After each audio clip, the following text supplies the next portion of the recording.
Oldu mu? Iya. Öz ömür yoluma kelетін болсақ, Абай ауылынан 1955 жылы Қызылорда қаласына көштік. Әжем айым Меңлияқ әкемнің кемпірі ғой. Өзі отырған үйдің жерін Конституция 99 екіге бөліп, жартысын бізге берді. Біз сол жерге үй салып тұрақтандық. Үй тұрғызу әрине оңай болған жоқ. Әкем кешкісін олай жатқызып, азанда оны қамбадан шығарып, өзі жұмысқа кетеді. Оның үстіне оның бір қолы жарамсыз, соғыстан инвалид болған. Әйтеуір тұрмысып жүріп, кішкене үй тұрғыздық. Сол жаңағы үйдің кесегін басынан аяғына дейін сол кезде мен 5-ші класс, 6-ші класс оқитын кезім ғой. Соның кесегінің бәрін маған құйғызды ғой. Жаңағы үйде сол 72-ші жылға дейін тұрдық. Енді мен сол Қызылорда қаласындағы 1-ші май мектебінде оқыдым. 59-ші жылы бітірдім. Мектептің директоры соғыс ардагері Тобылбаев деген кісі екен. Оқу меңгерушісі Сереков, мұғалімдер Бекишев, Махамбетов, Омарова, Есақаев, Бабанова, Мұхимов деген ұстаздар болды. Мен 10-ші Б классында оқыдым. Біздің класста 33 ұл мен қыз болды. Енді осы жерде айта кетуім керек, сол кездегі оқудың жаңағы сапасы, оқушылардың ынтасы жақсы болу керек. Сол 33 түлектің 90%-нан астамы институт, техникум бітірді ғой. Бірақ сол 33 жаңағы оқушының біреуі де отличник болған жоқ. Кілең 4-пен 5-пен сол жаңағы жақсы оқығандары. Сондай бағалармен бітірді.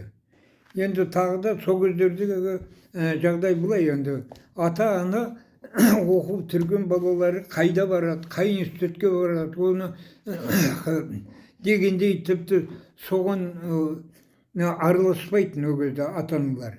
Қазіргідей жаңағы қолынан жетелеп, тамыр таныс іздеп, ондай ол кезде жоқтығын, біздің кезімізде. Енді 10 жылдықты бітіргеннен кейін мен мединститутке документімді тапсырып, бірақ конкурстан өте алмай қалдым. Сөйтіп 6 айлық шоферлік курсты бітіріп, әскерге дейін 1 жыл жаңағы автокөлік айдадым, жұмыс істедім. 1961 жылы әскер қатарына шақырылдым. Жаңағы әскерде менің сол шоферлік мамандығым, тағы 1 жылдық жаңағы стажым өте жаңағы қызметімді атқаруға әсері жақсы болды. Сол кездерде жаңағы өзі мынау Кубаға байланысты Совет одағы мен Американың арасында қайшылықтар болып, сосын жаңағы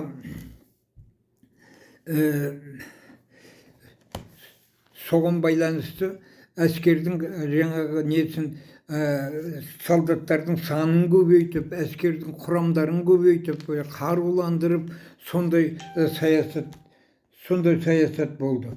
Сол кездерде енді жаңағы жігіттерді осы мынау ешқайсысын жаңағы қалдырмай, бұрынғы жаңағы запаста қалып жүрген жаңағы әскерге бармағандардың бәрін жинап, теріп, бәрін әскерге салды. Сөйтіп жаңағы Кубаға байланысты сол кездерде 61-ші жылдары, біз барған жылы ғой енді, Кубаға байланысты демобилизацияны жаңағы 3 жыл әскерін бітірген жігіттерді, оларды да жібермей 4-ші жылға қалуға мәжбүр болды олар. Өйткені военный положение болды. Сөйтіп бізді де Қызылордадан 61-ші жыл 13-ші желтоқсанда 220 баланы эшелонға мінгізіп әскерге отправить етті. Біз енді сонда Удмуртия деген елдің Пиваншур деген станциясынан бірақ шықтық қой, қыстың күні жаңағы 40 градус аяз екен ол кезде. Сөйтіп ол жерде де бізді жаңағы күтіп алып дайындалмаған екен. Кәдімгі жаңағы тоғайдың ішінен бір ағаштан, жаңағы гарбелден ағаштан казарма құсатып бір нәрсе соғып, ішіне жаңағы немене дәлгі нар жататын орындарды кәдімгі нарды ағаштан нар жасап, сосын жаңағы бізге әлгі пресс сабандар әкеліп, жаңағы сол сабандарды жаңағы матрасты жастықтың тысының жаңағы сондай қапшықтарды әкеліп, сол жаңағы прессті ерітіп, біз соның ішіне жаңағы матрас, сол жаңағы әлгі жастықтарды ұқсатып соның ішіне тығып, сөйтіп барып сол жастық матрастарды істедік. Сөйтіп жаңағы сосын ол үйге жаңағы казармаға бөренелер әкеліп тоғайдың ішінен соларды кестіріп, әйтеуір от жағып, сөйтіп өйтіп әйтеуір 1-2 ай сол карантин дейді, сол карантинде 1-2 ай болдық. Карантиннен кейін сосын жаңағы солдаттар біздерді бөлді. Стройбат бар, автобат бар. Жаңағы старшина нені бізді үйреткен старшина мені бір жақсы көретін еді, өзі бір маған ықылас алды. Сол мені автобатқа кірістіріп жіберді, свескеге. Сөйтіп мен автобатқа бардым, көп жігіттер стройбатқа кетті. Кейін жаңағы мен көріп жүрдім жаңағы ауылдың, біздің Қызылорданың жігіттерін. Көбісі жаңағы сол қыстың күні от жағып, жерді қыздырып, керкі лопатымен сөйтіп, жаңағы битумдарды қыздырып, сатал адам аяйтындай болып жүрді жаңа жігіттер. Енді мені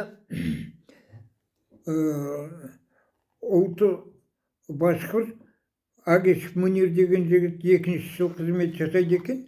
Мен соған сменщик қылды. Енді машинаны айтып жеткізу қиын, енді ескінің ескісі енді.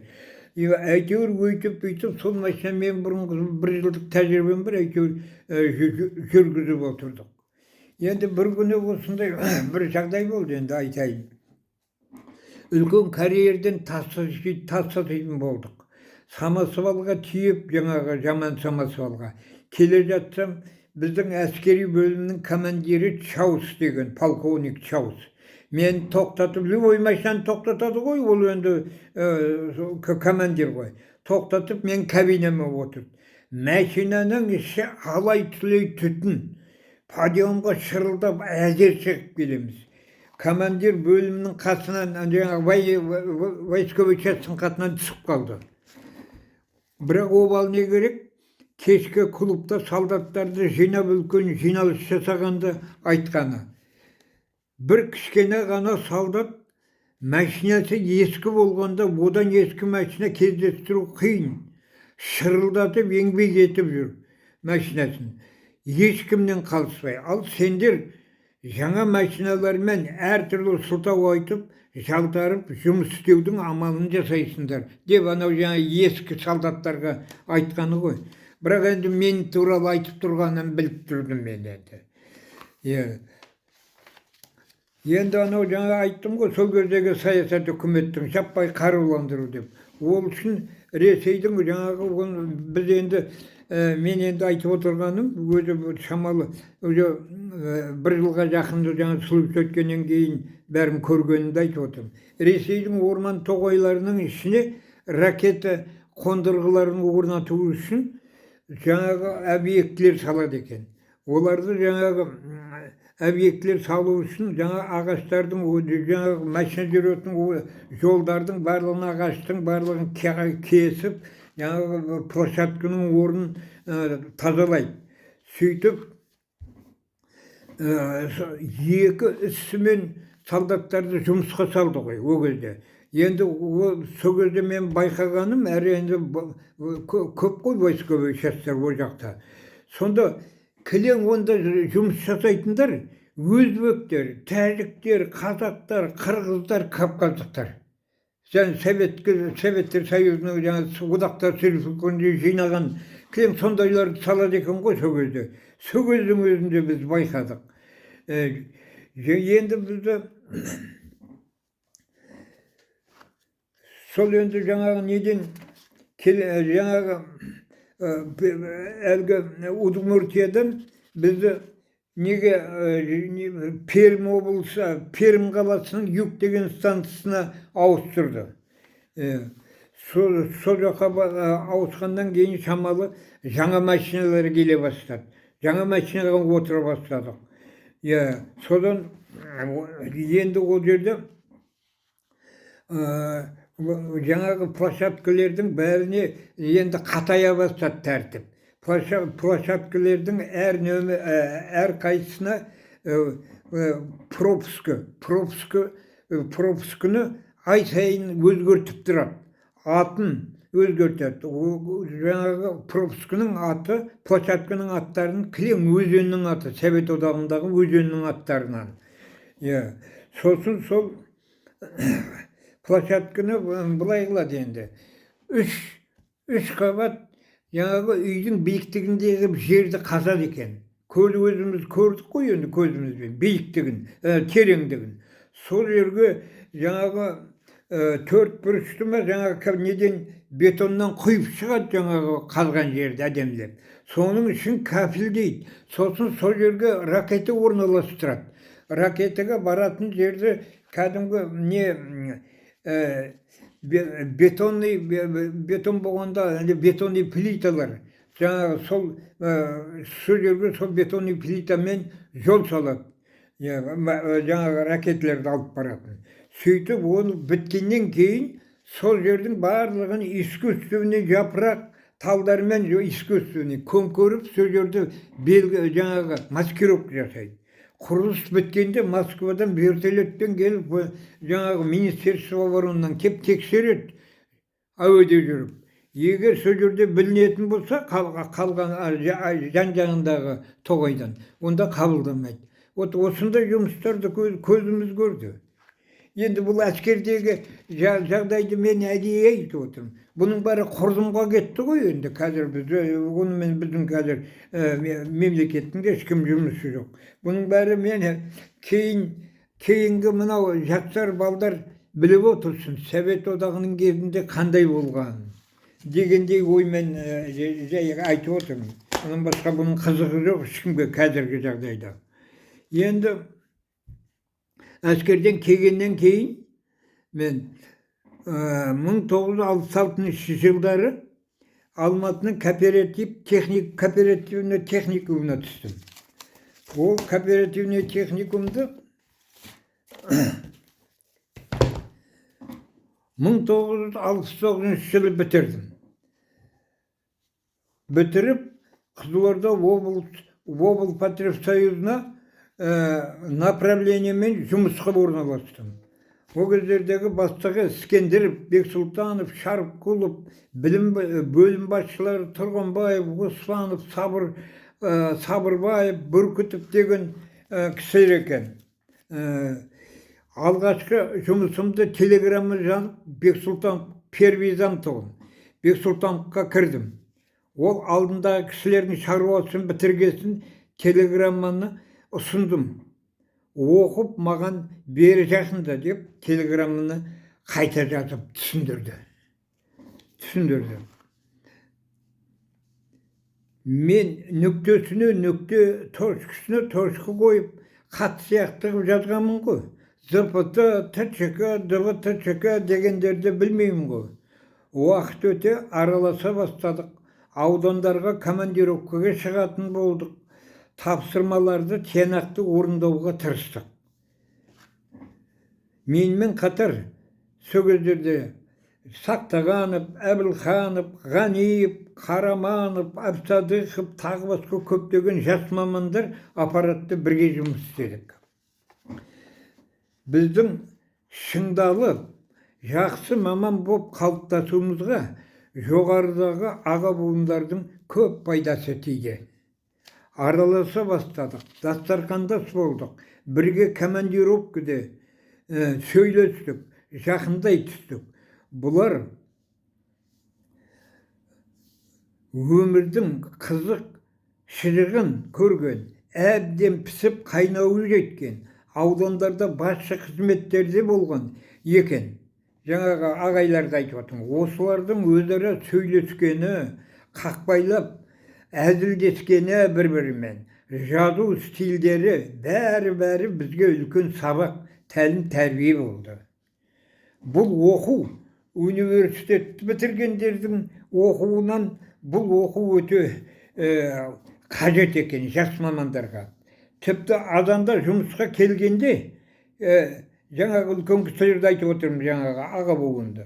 Киоскіден газеттер алып, жаңалықтармен бөлісіп, саясат жөнінде пікір талас айтысып жататындарының өзі бір бөлік. Ол Патриофсоюзда 5 жылдай істедім ол Патриофсоюзда. Тәжірибе жинақтадым, үйлендім, үйлі жайлы болдым, балалы шағалы болдым. Ол Патриофсоюзда 5 жылдай істедім. Әрі қарай ойлануға тура келді. Бұл мекеменің сауда орындары барлығы аудандарда. Сондықтан 15 күні міндетті түрде аудандарда командировкада боласың. Осы жағдай біздің отбасымызға қолайсыз болды. Ата-анам үлкен кісілер. Мен жалғыз, ата-анам үлкен кісілер. Мен жалғыз ұлымын. Ойланып, қаладан жұмыс іздеу керек деп шештім. Сөйтіп арыз беріп босандым. Бұл 1974 жылдар еді. Облыстық сауда басқармасында бір бос орын бар екен. Басшысы Жақсыбаев Өтежан бірден келісім беріп жұмысқа алды. Инженер по оборудованию деген должность екен. Келдім кетіле орын екен. Оны сезгенім бірде-бір қағаз папка жоқ екен. Секретаршыдан кіріс кітабын алып, тиісті қағаздарды кімде, қай бөлімде екенін анықтап жинадым. Папка ашылып, жұмыс басталды.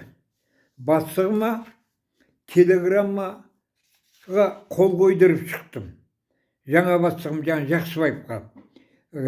Екінші рет Минторгқа хат жазып кіргенімде мені тоқтатып, жақынырақ сөйлесіп, қайдан келдің, кімсің дегендей, осы қатынасты өзің дайындадың ба деп таңданып сұрады. Саған бір маңызды тапсырма берейін. Ойланып 2-3 күнде дайындарсың. Обкомның хатшысына деді. Жазылу керек деді. Оны сол күні апарғанымда қуанғанынан қосарым жоқ деп жылдам қол қойып берді. Қызу жұмыс басталатынын сездім. Арасында біраз қатынастар дайындалып, қол қойылып жатты. 1-7 уақыт өткесін профсоюз жиналысы болды. Облыстық сауда басқармасында. Бастық жиналысты қорытындылап, аппарат қызметкерлеріне айтты. Осы жігіттің келгеніне аз уақыт болды. Көбің біраз жыл істеп жүргендеріңмен дәл осы жігіттің дайындаған хаттарындай қағаз әлі көргенім жоқ сендерден. Ал сендер мұны менсінбей, қайдан таптыңыз осындай қызметкерді дегендерің бар араларыңда. Дегені бастықтың. Көзге қораштау көрінгенмін ғой. Бұл мекеме облыс обкомның тікелей сауда басқармасы екен. Жергілікті партия, совет органдары сауда жөніндегі сұрақ, тапсырмалар жөнінде осы мекемеден тікелей талап етеді екен. 6 сауда базасы, көтерме базы ғой, 5 орыс, 2 сауда бірлестігі, қоғамдық тамақтандыру мекемелері, 3 столовых ресторан дейтін, оның қозырасчетный столовойлары, Казторгмонтаж, Казторгстрой деген мекемелер тағы бар екен. Осы айтылған мекемелердің жұмысын қадағалау және оған жауапты екен. Құдайдың құтты күні, тапсырма, тексеріс, оған жауап, оған жауап. Оның үстіне Министерство торговлядегі Алматыға отчет, доклад беру барлығы бастығым арқылы беріліп тұрады екен. Осындай үлкен жұмыс басты мекеме екен. Қызу жұмысқа кірісіп кеттім. Біраз қатынастар, информация, справка, постановочный вопростар жоғарғы орындарға жөнелтіліп жатты. Барлығы менің жазуыммен кетіліп жатты сонда. Бастықтың беті түгел маған бұрылды. Жұмыстан кейін қалып, азанымен 8-де келіп тапсырма беріп, ананы дайында, мынаны дайында деп үйіп төгіп жататын болды. Заместителін ұмытуға айналды.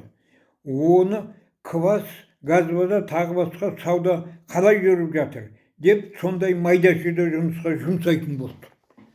Заместителін. Жұмыс жүріп бастаған соң баяғы инженер по оборудованию дегеннің орнына арнайы бөлім ашты. Одан 1 жыл өткеннен кейін орготдел, жаңа сауда ұйымдастыру бөлімін ашты. Мені сол бөлімге бастық етті. Арнайы бір өзіме кабинет берді, жұмыс бабына байланысты. Осындай сенім артқасын мен де бар ынтаммен ізденіспен жұмыс жасауға кірістім. Үлкен бетбұрыс басталды. Бірінші, тұрғын үй құрылысына кететін шығынның 5% сауда, быт обслуживание дегендерге берілу керек екен. Ол жөнінде ЦК мен Совминнің қаулысы бар екен. Қаулысы бар. Бірақ онымен жұмыс жасалмаған екен. Сол қаулыны облсполкомнан таптым. Соған сүйеніп, расчет жасап, қаладағы сауда орындарына берілетін площадьтың қамтамасыз етілгені небәрі 35% екендігін дәлелдеп, обкомға Николай Артемович Подольскийге барлық расчетымен ұсыныс жібердік. Бастықтың подписімен. Содан Подольских барлық құрылыс мекемелерінің басшыларын жинап, жаңағы қаулыға сәйкес берілмеген площадьтың ақшасын қайтарасын, жаңадан салынатын үйлерде магазинге орын бересін деп талап қойды. Бірақ орындатты. Сол кезде қаладағы үлкен гастрономдар, магазиндер реконструкциядан өтіп жаңара бастады. Жаңа гастрономдар, жаңа магазиндер ашылды. Екінші бір несі облыстық сауда басқармасында коллегия деген бар екен, алқа бар екен. Бірақ оның құрылуы, мүшелерін анықтау барлығы инструкцияға қайшы болып шықты. Бастықтың приказымен құрып алқа мүшелерін өзі бекіте салған.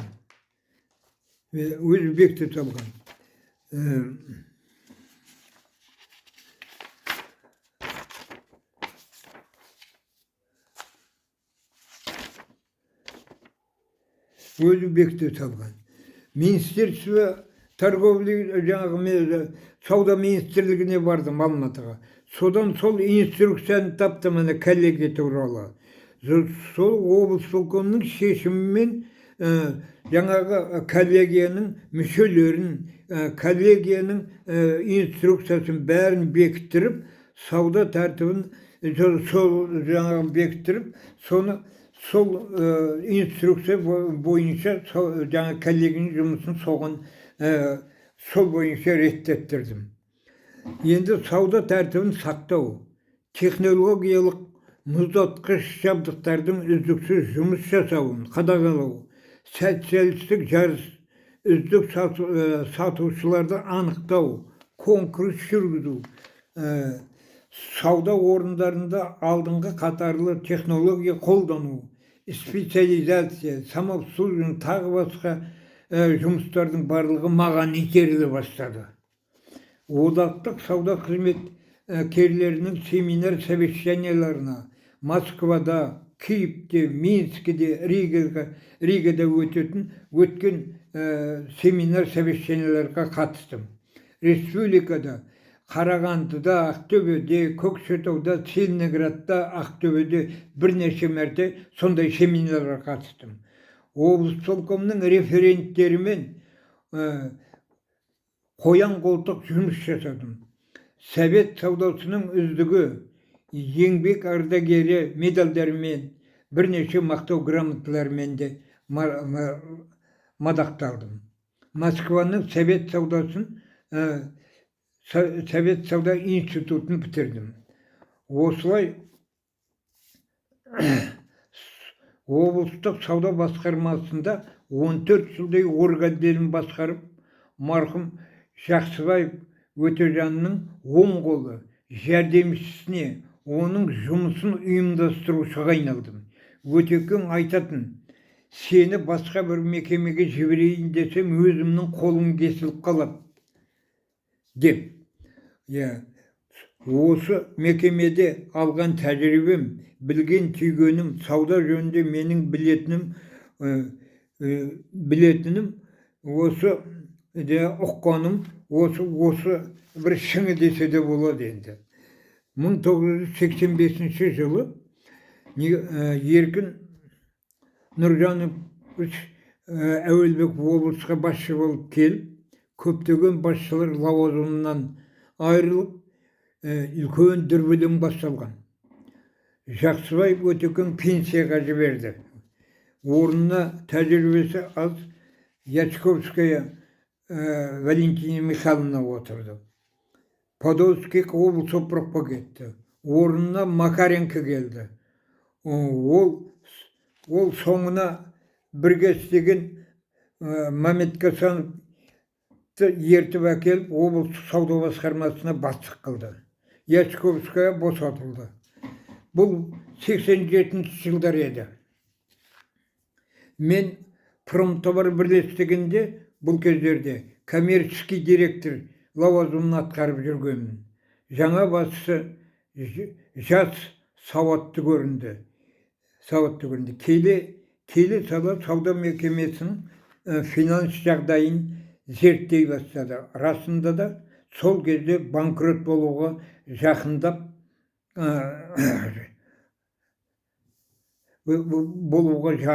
товар қалдығы көп, өтпейтін, есеп шотында қаржы жоқтың қасы, есеп айырысуға жағдай жоқ, қалғи жеткен еді сол кезде.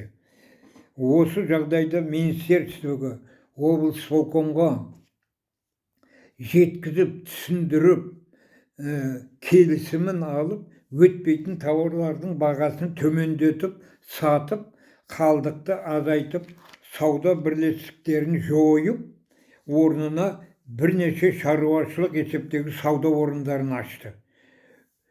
3 азық-түлік, 3 өндіріс тауарларын сататын. Хозрасчетный деп айтады бұны. Мен осының нөмірі 11-ші хозрасчетный мекемесінде директор болдым. Жаңа бастықтың бастамасы өте тиімді, уақытында кезек күттірмейтін шара болды. Сауда мекемелерінің қаржы жағдайы жақсарып, табыспен шығып, жаңа тауарлар алына бастады. Халыққа сатыла бастады.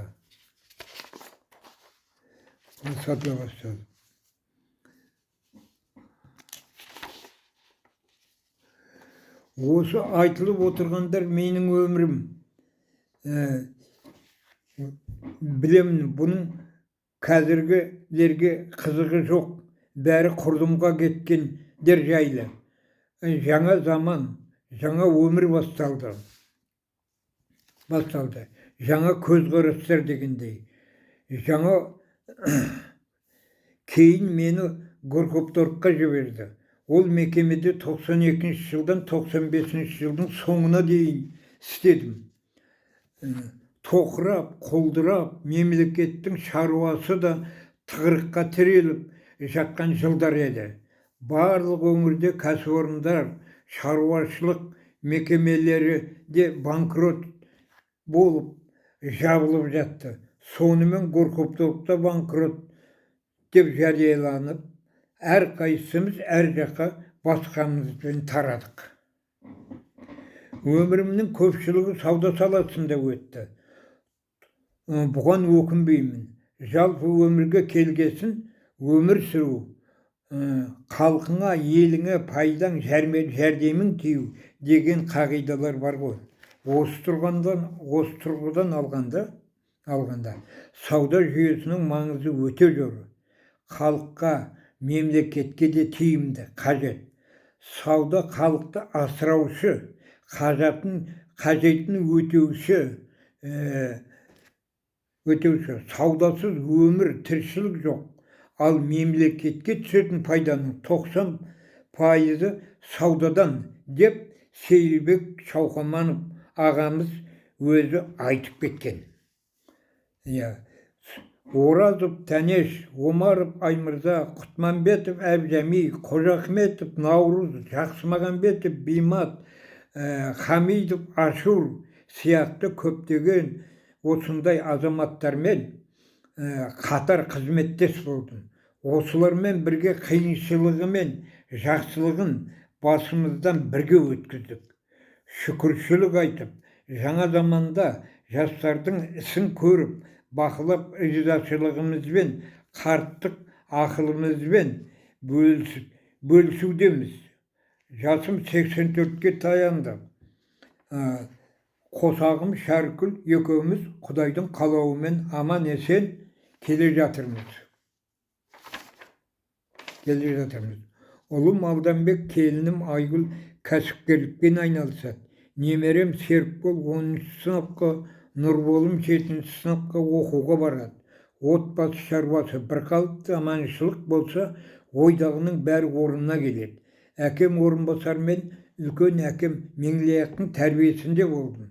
Солардың айтқан ақыл кеңестеріне, әңгімелері мен жазбаларын қозғап пайдаланып, шежіре жазып, ағайындарға тараттым.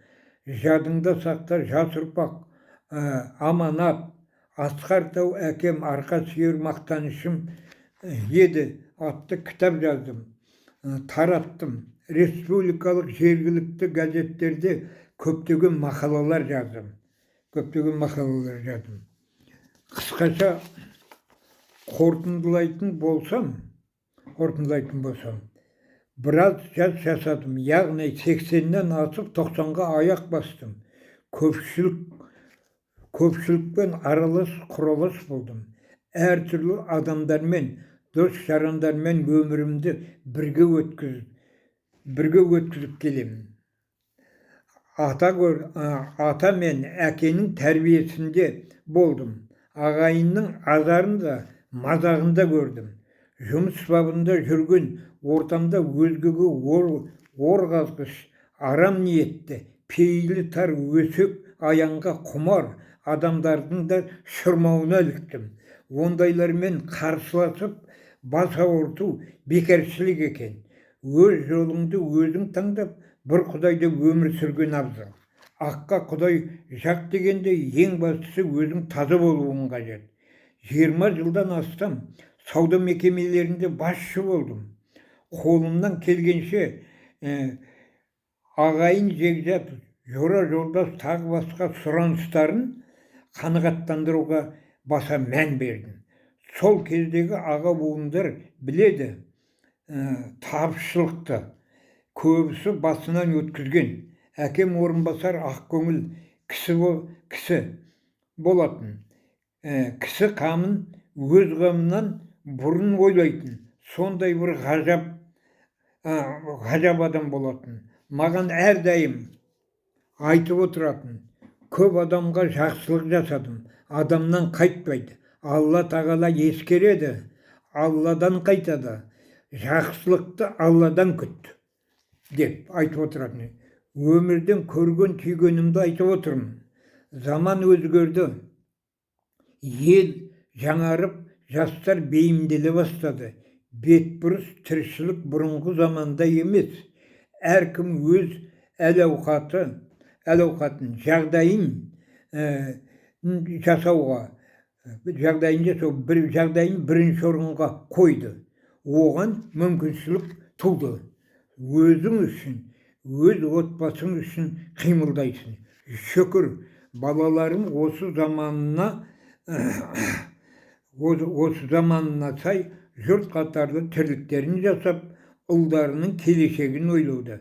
Кемпірім екеуміз Алла тағалаға ризашылықпен шүкіршілігімізді айтып, басымызды иіп, бала немерелеріміздің аман есен болуына, отбасының аманшылығын тілеп, Құдайдан сұрап отырған жағдайымыз бар.